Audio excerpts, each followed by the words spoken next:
우리가 예배하는 하나님은 죽은 신이 아닙니다. 그 하나님은 과거로부터 오늘까지 그리고 앞으로도 영원토록 동일하게 우리를 지키고 보호하고 인도하시며 형통케 하실 수 있는 살아계신 하나님임을 믿는 여러분 되기를 축복합니다. 100kg이 넘는 남성이 있었어요. 그 남성이 고민이 있습니다. 당연히 살을 빼는 것이 고민이겠죠? 절대 제 얘기가 아닙니다. 100kg가 넘는 거구의 남성이 있습니다. 여러 가지 살면서 다이어트 하기 위해 방법을 써봤는데요. 안 되는 거예요. 실패하는 거예요. 그래서 우리나라에서 제일 유명하다는 이 의사를 찾아갔습니다. 의사를 찾아가서 자신의 고민을 얘기하는 거죠. 저는 키도 별로 크지 않는데 이 몸무게가 100kg가 훨씬 넘게 나가서 고민입니다. 어떻게 하면 좋을까요? 그러자 이 의사 선생님이 정밀하게 진단을 하기 위해서 질문을 합니다. 선생님, 살면서 태어나서 가장 몸무게가 조금 나갔을 때가 그럼 언제입니까? 몇 킬로였습니까? 그러자 이 남자가 한참 고민하다가 자신 있게 대답하는 거예요. 네, 3.5kg였습니다. 태어날 때 3.5kg였습니다. 태어난 이후로부터 한 번도 멈추거나 줄어들어 본 적이 없습니다. 3.5kg로 태어나 지금까지 계속 몸무게가 늘어납니다. 이렇게 말을 했다라고 합니다. 오늘날 현대 사회는 사람들의 이 겉모습, 외모를 보고 사람을 판단하는 경우가 있죠. 사람을 평가하는 기준이 이 겉모습이 어떠하느냐를 따라서 이 뚱뚱하냐, 날씬하냐로 사람을 판단합니다. 외모가 잘생겼냐, 아니면 조금 볼품이 없느냐에 따라 사람을 평가하지요. 그 사람이 많은 것을 가졌느냐, 아니면 가진 것이 별로 없느냐로 그 사람을 차별하는 경우가 있습니다.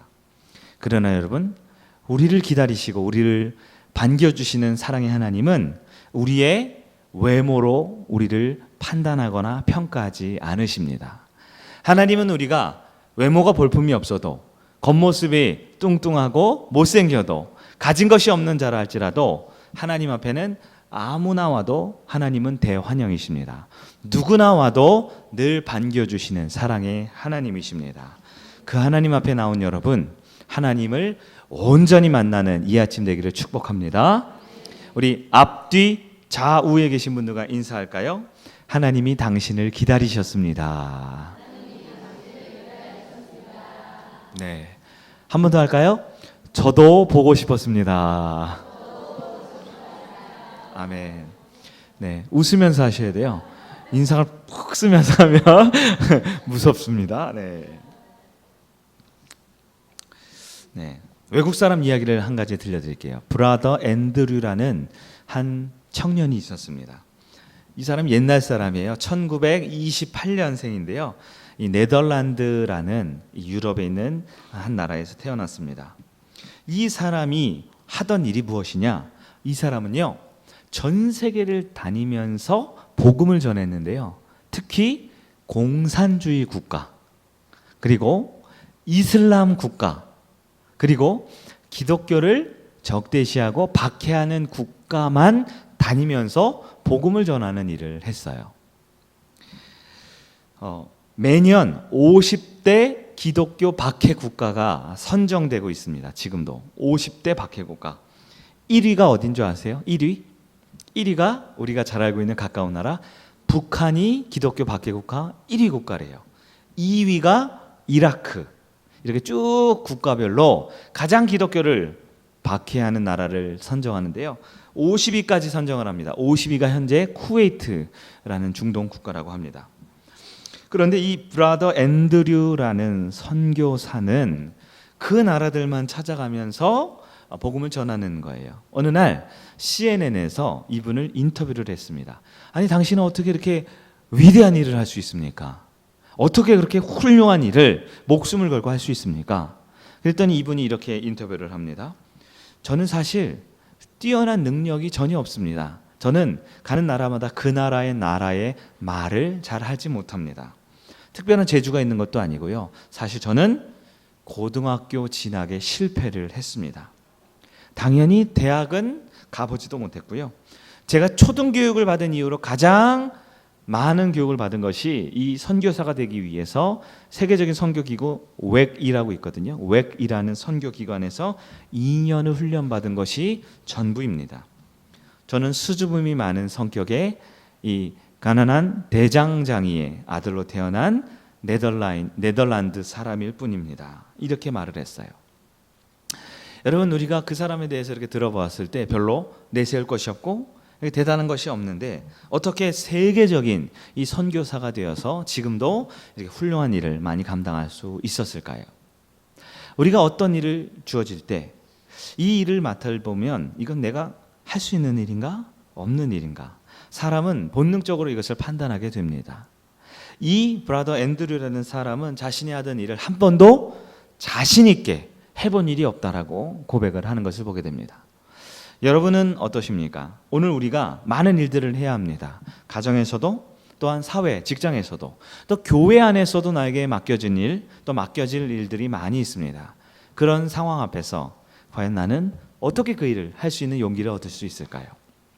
성경을 한번 돌아가 볼까요? 오늘 본문은 우리가 지금 3주 동안 보고 있는 요셉에 대한 이야기지요. 요셉이 이 보디발이라고 하고 있는 그 나라의 이 경호실장, 친위 대장 보디발의 집에 가정 총무가 되었다라고 성경은 짤막하게 한 절 우리에게 알려주고 있습니다. 보디발이라고 하는 사람은 자신의 집에 있는 모든 소유를 다 요셉에게 위탁했다, 이렇게 말하죠. 4절을 우리 다시 한번 볼까요? 4절입니다. 시작. 요셉이 그의 주인에게 은혜를 입어 섬김에 그가 요셉을 가정 총무로 삼고 자기 소유를 다 그의 손에 위탁하니. 아멘.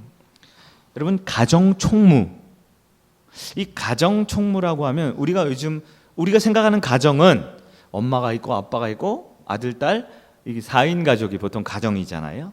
그런데 우리가 조금만 몇십 년 전만 생각해도 우리나라에도 한 가정하면 보통 할아버지 할머니부터 해서 친척들끼리 여러 대가족을 이루은 경험이 우리에게 있잖아요. 수천 년 전 고대 이집트의 이 가정이라는 것은 이 오늘날처럼 이렇게 엄마 아빠 자녀들이 사는 이렇게 아파트에 사는 이 핵가족이 아니고요, 엄청나게 많은 식솔들과 심지어 부유한 가정에는 많은 하인들과 종을 거두고 있는 대가족을 말합니다.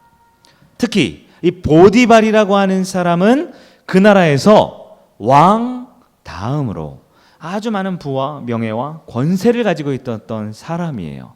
엄청나게 많은 식솔들과 하인들을 부리고 살았을 텐데 그 집의 가정 총무가 된다? 이것은 보디발의 집에 있는 모든 소유물, 즉 집과 부동산과 현물을 다 직접 관리하는 것을 의미합니다. 이것은 이 보디발이라고 하는 그 집의 주인에게 절대적인 신뢰를 받는 사람만이 할 수 있는, 두 사람, 세 사람에게 맡겨지지 않고 딱 한 사람에게만 집중되어 있는 막강한 권력을 가졌다라는 것을 말하는 거예요. 비록 요셉이 노예이지만 그 당시 가정 총무가 됐다라는 것은 웬만한 집안에 살고 있는 자유민보다도 훨씬 더 부유하고 큰 권한을 가진다라는 것을 우리가 알 수 있습니다.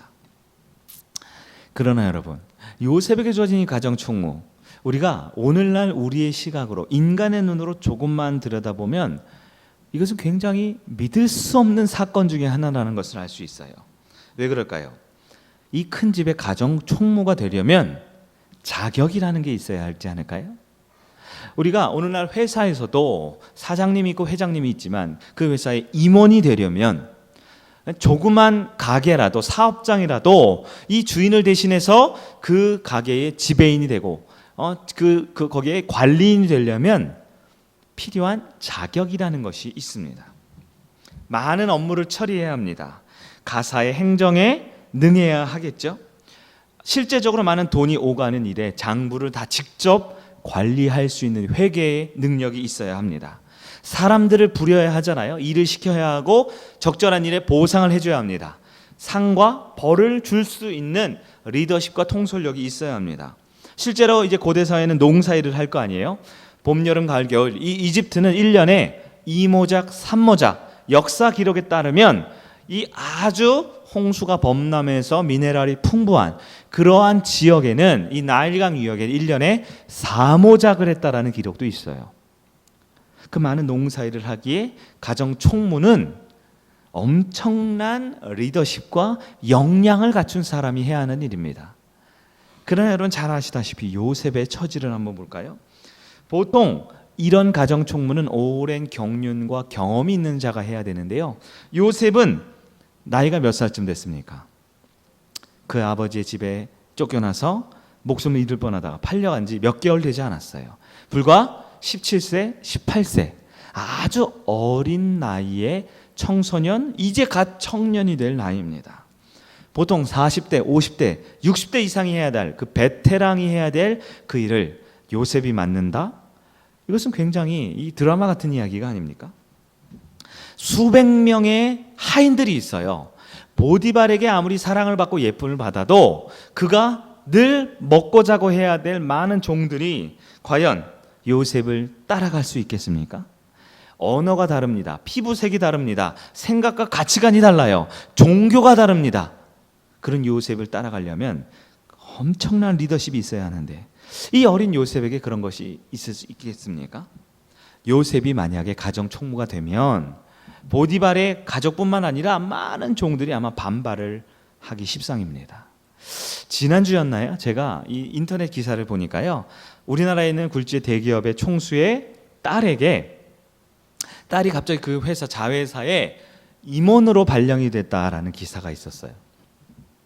근데 그 기사의 내용이 보통 아무리 대기업 총수의 가족이라도 보통 그 회사에 들어갈 때는 이 말단부터 들어간다 그러더라고요. 그래서 아무리 이제 승진은 빨리 시켜주겠죠. 예, 자기 자식들이니까. 그래도 아무리 못해도 3년에서 5년은 돼야 이제 임원이 시작되는데 이 전혀 이 경영에 경험이 없는 그분에게 그 딸에게 상무였나요? 갑자기 임원직을 주었다라고 회사 내부에서도 막 말이 많고 대외적으로 이렇게 시끌시끌 하더라고요. 하물며 가족에게 주어도 그런 일이 있는데 이 요셉은 17세, 18세밖에 되지 않은 어린 나이에 보디발과 친인척 관계가 아니거든요. 그런데 그에게 가정의 총무, 모든 곳간의 열쇠를, 모든 통장의 비밀번호를 주었다라는 것은 엄청난 이슈가 아닐 수 없는 것입니다. 당시 상황에서도 요셉이 가정 총무가 된다라는 것은 있어서도 안 되고 있을 수도 없는 일 중에 하나였을 것입니다. 여러분 지금 오늘 본문은 짤막한 딱딱한 4절의 한 문장이었지만 이 말씀 우리가 하나님의 마음으로 자세히 들여다보면 볼수록 정말 드라마의 주인공 같은 기적과 같은 일이 벌어지고 있는 것이지요. 그러나 사랑하는 여러분, 믿음의 자녀들은 오늘 본문을 통해 하나님을 의지하는 자에게는 기적이 상식처럼 이루어질 수 있다라는 것을 우리는 알 수 있습니다. 하나님은 요셉에게, 하나님을 의지하고 바라봤던 요셉에게 엄청난 자리를 허락해 주셨습니다. 오늘 보면 4절 우리가 다시 한번 그 마음으로 한번 읽어볼까요? 4절을 읽습니다. 시작.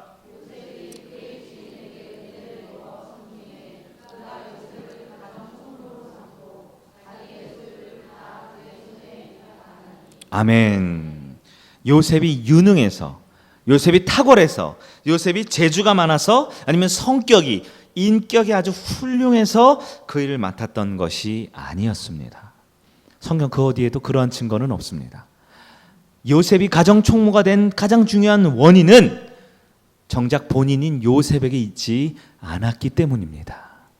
요셉이 그 중요한 직분, 중요한 직책을 맡겨주신 것은 모든 원인이 요셉이 아니라 바로 하나님께 있었다라는 것을 우리는 믿음으로 보아야 한다는 것이죠. 그 주인에게 큰 은혜를 입었다고 했습니다.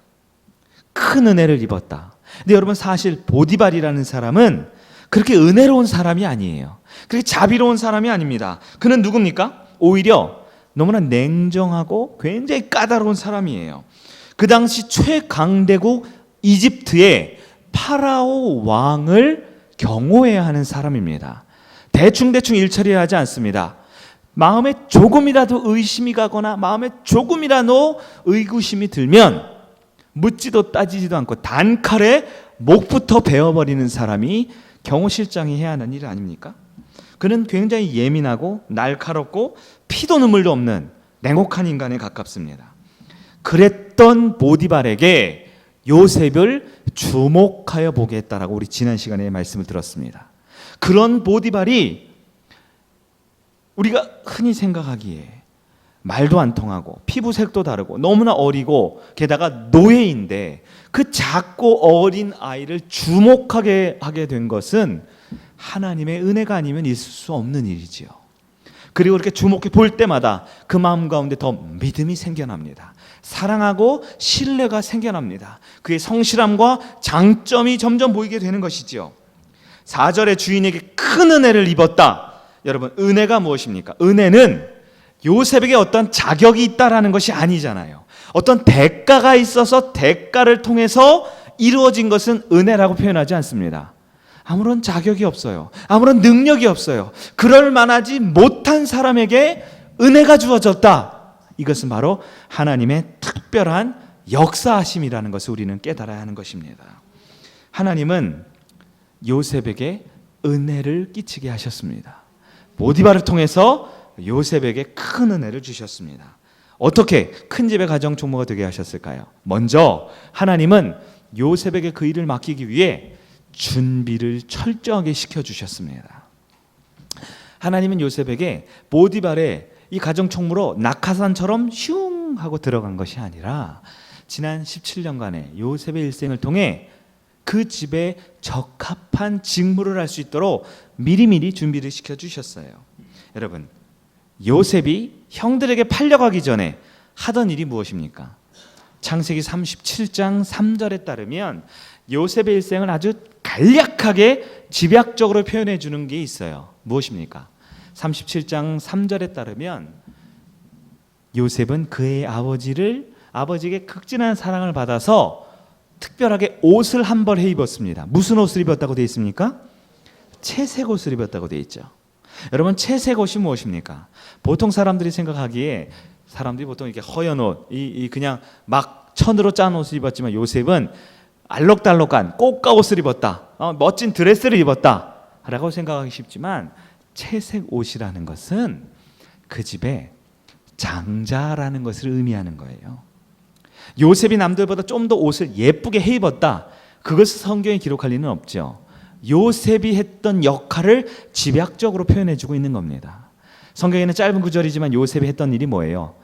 그 집안의 장자 역할을 하고 있었어요. 10명의 형들이 있었지만 11번째인 요셉이 막내 베냐민까지 12명의 형제 가운데 11번째, 앞에서 보면 보이지도 않을 거예요. 11번째니까 보이지도 않고 웬만한 집의 아버지는 그 이름도 가물가물할 그 요셉에게 채색 옷을 입혔다? 장자의 직분을 준 것입니다. 그 집, 야곱의 집은 형제가 70명이죠. 딸과 가족들이 70명이죠. 70명의 집에 장자 역할을 하면서 야곱의 집에 가정 총무로서 준비를 시켜주신 겁니다. 크지 않은 가문이지만 그 집의 모든 재정을 담당했습니다. 그 집의 모든 크고 작은 대소사를 요셉을 통해서 훈련을 지금부터 시켜주셨던 거예요. 여러분, 성경에서 보면 요셉이 형들에게 미움을 받아 팔려가는 장면 있죠? 그 장면을 자세히 한번 들여다보세요. 형들은 뭐 하고 있습니까? 며칠 전부터 양떼를 이끌고 목초지를 향해 이 사방팔방으로 흩어져 있어요. 일을 나간 겁니다. 그때 요셉은 뭐 하고 있어요? 아버지에게 형들이 잘 있는지, 양떼들이 잘 있는지 보고 와서 내게 보고하라 라는 일을 시키죠. 이건 단지 집에서 놀고 있는 그 귀한 아들에게 심부름 시킨 게 아니라 요셉이 하고 있던 일이 바로 가정의 총무 역할, 모든 양떼와 모든 식솔들을 관리하고 통솔하고 있었던 일을 하고 있음을 알고 있는 거예요. 형들이 멀리서 요셉이 옴을 보고 그 마음에 미워하는 마음이 들었다 그랬어요. 아니, 동생이었는데 왜 미워합니까? 요셉이 미운 게 아니라 요셉이 하고 있는 그 일이 내가 해야 할 일을 빼앗겼기 때문에, 가정에서의 장자의 일, 중요한 일, 그런 높은 자리에 있는 일을 요셉이 하고 있기 때문에 동생이 오고 있는 게 아니라 우리를 관리, 감독, 지시하는 사람이 오는 것에 마음의 분함이 일어났던 것이지요. 다시 본문으로 돌아와서 하나님은 요셉에게 이 보디발의 집의 가정 총무가 되기 위해 미리미리 준비를 시켜주시는 하나님이셨습니다. 인간의 눈에는 요셉이 그저 편애받는 귀한 집 아들이었지만 하나님의 관점으로 보았을 때 요셉은 이미 그의 태생부터 집안일을 통해 가정 총무로 준비를 시켜주셨던 것입니다. 하나님의 계획이 어떻습니까? 하나님은 한 집의 작은 집에 가정 총무를 시켜주셨어요. 그리고 오늘 본문에 드디어 적재적소에 그 보디발의 집의 가정 총무로 정확한 그 역할을 맡겨주신 것입니다. 왜요? 결국은 이집트라는 큰 나라의 총무, 총리 역할을 맡겨주시고 결국은 하나님 나라, 이스라엘 역사를 이끌어가는 하나님 나라의 청지기의 역할을 맡겨주기 위한 단계적 훈련 과정 가운데 하나님은 완벽하게 준비를 시켜주고 계셨다라는 것이지요. 하나님은 보디발에게 요셉의 진면목을 볼 수 있게 해주셨습니다. 비록 요셉은 어리고 경험이 부족하고 능력은 보잘것 없었지만 보디발의 그 큰 집에 만만치 않은 가정 총무의 일을 하나님께서는 보디발을 통해 그 일을 맡겨주셨던 것입니다. 여전히 우리는 의아합니다. 여전히 주변 사람들은 의구심을 가지고 있어요. 저 어린 요셉이 할 수 있을까? 그러나 여러분, 하나님이 맡겨주시면 하나님이 그 일을 감당할 능력을 주심을 믿기를 간절히 바랍니다. 먼저 하나님께서는 요셉에게 그 일을 맡겨주실 때 준비를 시켜주셨어요. 그리고 딱 정확한 타이밍에 적재적소에 그 일을 그에게 담당시켜주셨습니다. 그러나 이 모든 계획 가운데는요, 하나님께서 요셉의 인생 가운데 오직 하나님만을 바라보고 하나님만을 의지할 수밖에 없도록 그의 인생을 이끌어 가셨습니다. 그의 아버지의 집에 있던 모든 권한, 그의 집에 있었던 모든 부유함과 부잣집 아들로서의 가졌던 모든 호의호식할 수 있는 모든 것을 다 내려놓게 하셨어요. 심지어 그의 생명까지도 내려놓을 수밖에 없게 하심으로 일찍이 요셉에게 하나님만 의지하는, 하나님만 전적으로 의존할 수 있는 믿음을 그에게 심어주심으로 때가 되자 그에게 가정 총무라는 엄청나게 중요한 일을 맡겨주신 그 하나님의 놀라운 역사를 믿음으로 바라보는 여러분에게 축복합니다. 여러분, 모든 것을 하나님께 맡기면 하나님께서 우리에게 가장 좋은 것을 맡겨주시게 되어 있습니다. 요셉이 하나님을 의지하지 않았으면, 하나님을 바라보지 않았으면, 그의 모든 생명까지도 주관하시는 하나님을 의지하지 않았으면 요셉에겐 그저 노예로 끝날 인생이었습니다. 그러나 하나님의 은혜는 요셉에게 하나님이 아니면 안 되게, 하나님이 아니면 안 되게 만들어 주심으로 결국 그에게 가장 좋은 자리, 쳐다볼 수도 없는 그 놀라운 자리를 맡겨 주셨다라는 것입니다. 사랑하는 여러분, 우리가 모든 것을 주님께 맡기면 하나님이 가장 좋은 것을 내게 맡겨 주십니다. 한번 따라해 볼까요? 모든 것 주님께 맡기면 가장 좋은 것을 맡겨 주신다. 아멘. 하나님은 요셉을 그 고통 가운데, 그 외로움 가운데, 그 생명의 위협 가운데 혼자 두지 않으셨어요. 하나님은 요셉에게 하나님만 의지할 수 있도록 만들어 주십니다. 그리고 요셉이 전적으로 주님을 의지할 때 가장 좋은 자리, 예비해 놓으신 그 자리를 요셉에게 맡겨 주셨던 것입니다. 하나님은 요셉에게 더 좋은 거 주고 싶어 하시는 하나님이세요. 그의 집에서 가장 좋은 자리를 주셨고, 보디발의 그 큰 저택에서 가장 좋은 자리를 주셨고, 이집트에서 가장 좋은 자리를 주시고, 하나님 나라 그 이스라엘 민족에게 가장 좋은 자리를 주시는, 더 좋은 거 주시는 사랑의 하나님을 믿는 여러분들에게 축원합니다. 하나님은 그러기 위해 준비시키시는 하나님이시세요. 내 믿음과 내 능력을 준비시키십니다. 여러분, 그릇이 커질 때는 고통이 따라옵니다. 그릇이 커질 때는 고독과 외로움이 따라와요. 아무에게도 인정받지 못하는 그 쓸쓸함이 찾아옵니다. 그러나 하나님의 그 고독의 훈련은, 그 외로움의 훈련은 오직 하나님만 바라보게 하시는 훈련이에요. 그 훈련으로 준비되면 하나님은 준비된 자에게 반드시 가장 좋은 자리를 맡겨주시는 능력의 하나님을 바라보는 여러분들을 축복합니다. 여러분, 우리 예수님도 그러하셨죠. 예수님은 하나님이시잖아요. 그런데 이 땅에 와서 그 놀라운 인류 구원의 사역을 위해 하나님은 먼저 준비를 시키세요. 몇 년간 준비시키셨습니까? 30년을 준비시키셨어요. 30년을 저와 여러분과 똑같은 인생을 살게 하셨습니다. 부유한 집, 부잣집 아들로 태어난 게 아니에요. 동물이 먹고 자고 싸고 하는 그 말구유, 마국간의 말구유에 태어났습니다.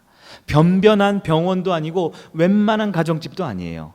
태어나자마자 목숨이 위험한 상황 가운데 애굽으로, 이집트로 피신을 가야 했습니다. 가난한 목수, 석공의 집 아들에 태어나서 평생 똑같은 일을 하면서 준비를 시키셨습니다.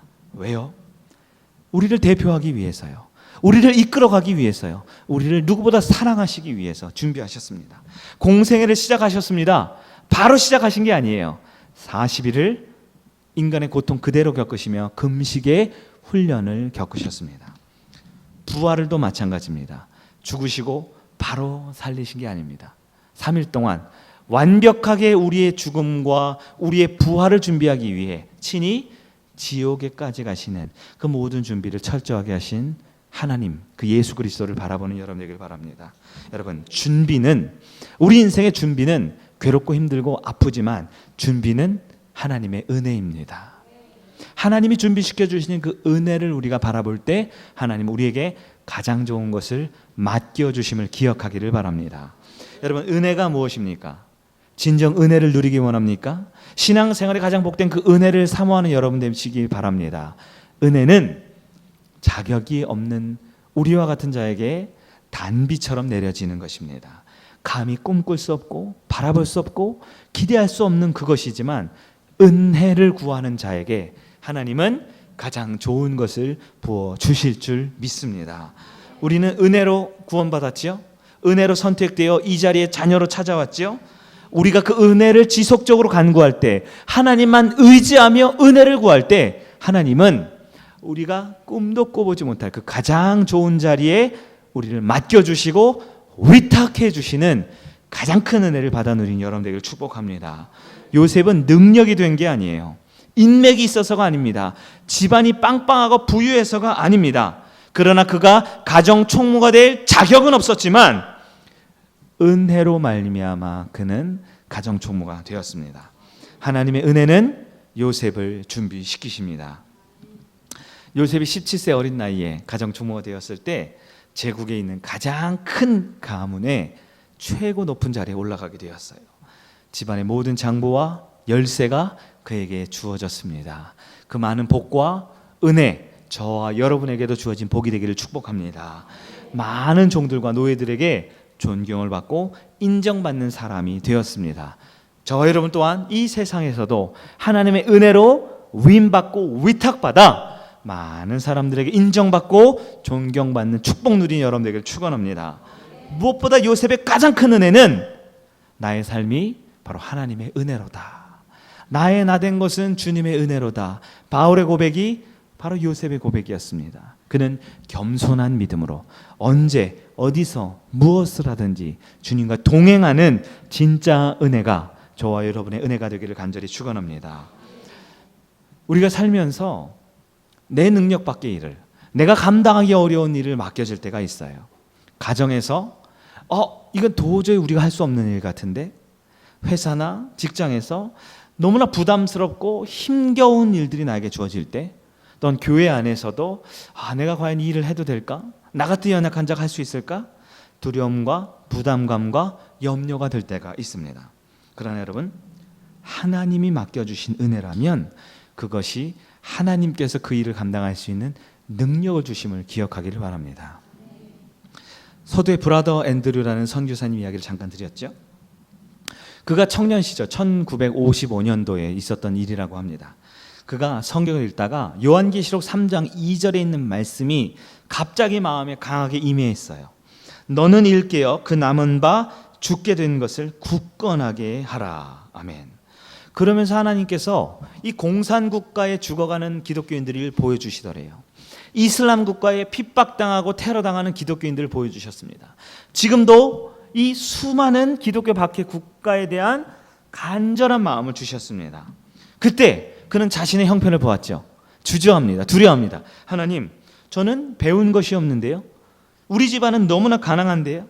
저는 특별한 재주도 없고 언어의 은사도 없습니다.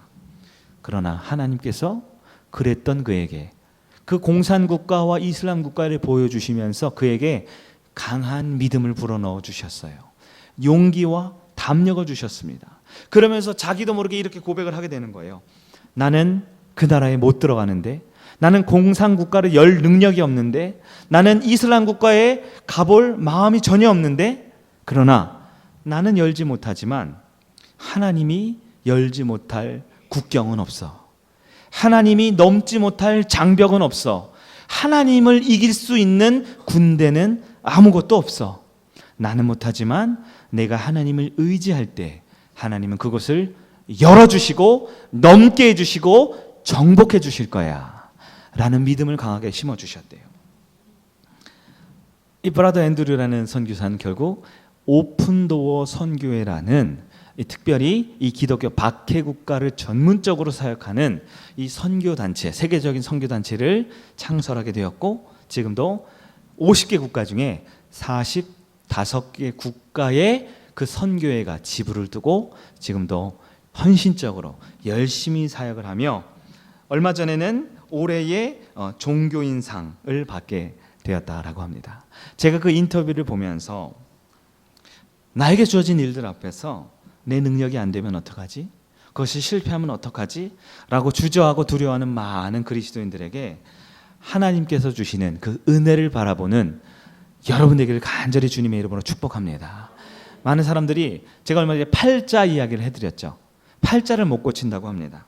나에게 주어진 가난, 나에게 내 머리, 내 집안, 내 성격, 이것이 대물림되면 고칠 수 없어, 바꿀 수 없어 라고 포기하는 것, 개천에서 용나던 시대는 이제 지났어, 어쩔 수 없어 라고 하는 많은 이 시대의 사람들에게 바꿀 수 없을까?